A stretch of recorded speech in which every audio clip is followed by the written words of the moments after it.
In this demonstration, I'll be reading data from Smallworld using the SBS FME plugin and writing it to an FFS file.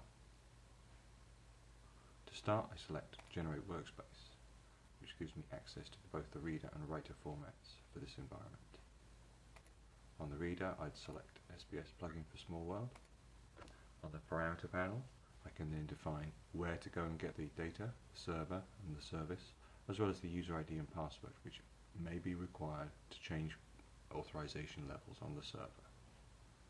The table list allows me to see the list of tables that exist in the source database.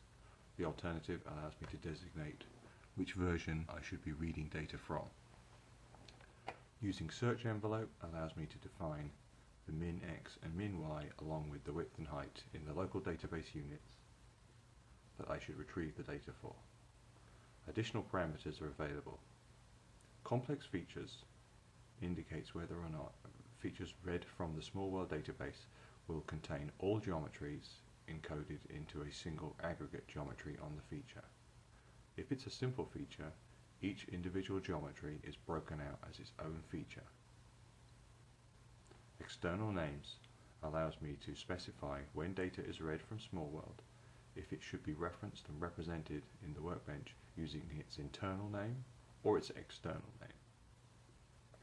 Intermediate tables allows me to control whether or not join intersection tables and join fields are visible during the translation process.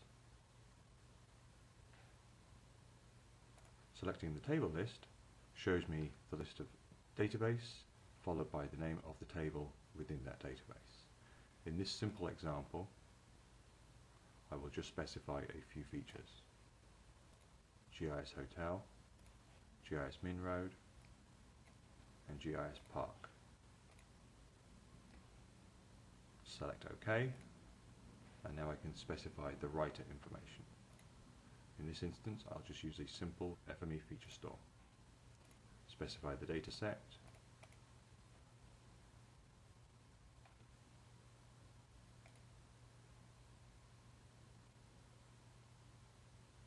multiple features are specified now in the workbench, each holding the attribute information associated with the feature. The target feature is also specified. Opening the parameters for the SpatialBiz plugin, I can see that there's many options to control how the translation occurs. The server and service, as specified before, are there, along with the user ID and the password should I need to set them now. The min x, min y, width and height are there to allow me to change the spatial constraint from which data will be retrieved, as well as the max x and max y, which can be used instead of width and height to control the extents. The alternative, again, indicates where to get the data from. Checkpoint, if specified, allows me to say that I will read data from the alternative by comparing it to the checkpoint and yield just changes. So information being processed within the workbench would only be the changes that have occurred from checkpoint to current in the current alternative, in the specified alternative. Synchronizing is a flag which is used with checkpoint to control stamping checkpoints and allowing a synchronization process to occur, typically between Smallworld and an Oracle Spatial database.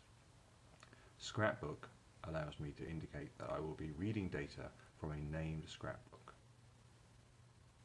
World allows me to specify the name of the world from which data will be read.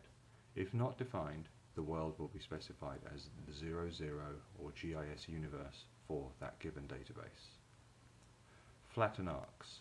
If specified, this will allow arcs, splines, other curved forms to be flattened into short line segments within the FME plugin as data is read.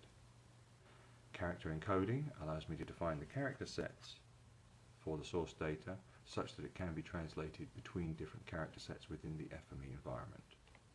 Export topology indicates if, as records are read from Smallworld, if they contain node and link information as part of the Smallworld connectivity model, that information can be added to the FME features so that it can be used to build topology in additional locations. Max reads per feature is a debug or testing flag that allows me to specify a small number of features for each of the source data sets would be read before going on to the next one. Using max reads per feature helps me test workbenches by specifying only a small number will be read from a larger number of features. Start and end procedures are Smallworld magic procedures which can be run at the start and the end of a translation process, which then allow me to control and provide additional behavior. Debug is a flag which indicates to the FME environment and also to the Smallworld environment if debug information should be returned. At this point, if I press the Go button, it will start the translation process.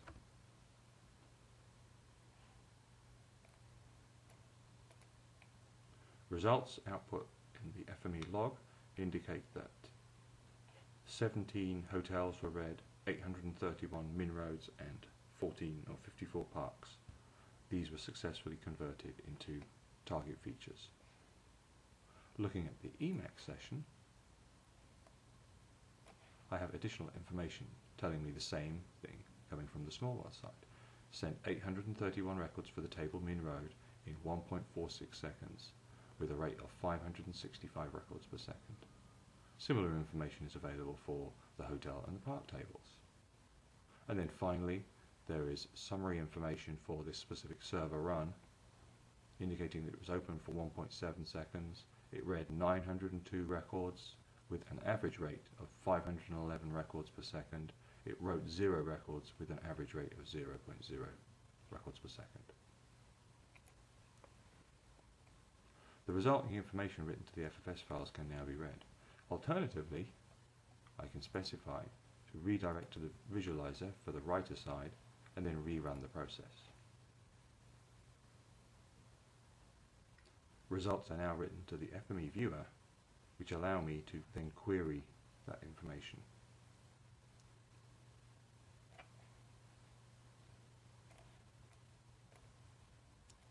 If I zoom in, I can then see clearly some of the information there. Selecting a hotel, I can see attributes associated with that hotel, as well as additional FME attributes that have been inserted onto the object. On the lower panel, I can see the geometry information associated with it. In this case, the geometry is an aggregate composed of 2 separate individual geometries. This is in the dialog previously I specified as being a complex feature.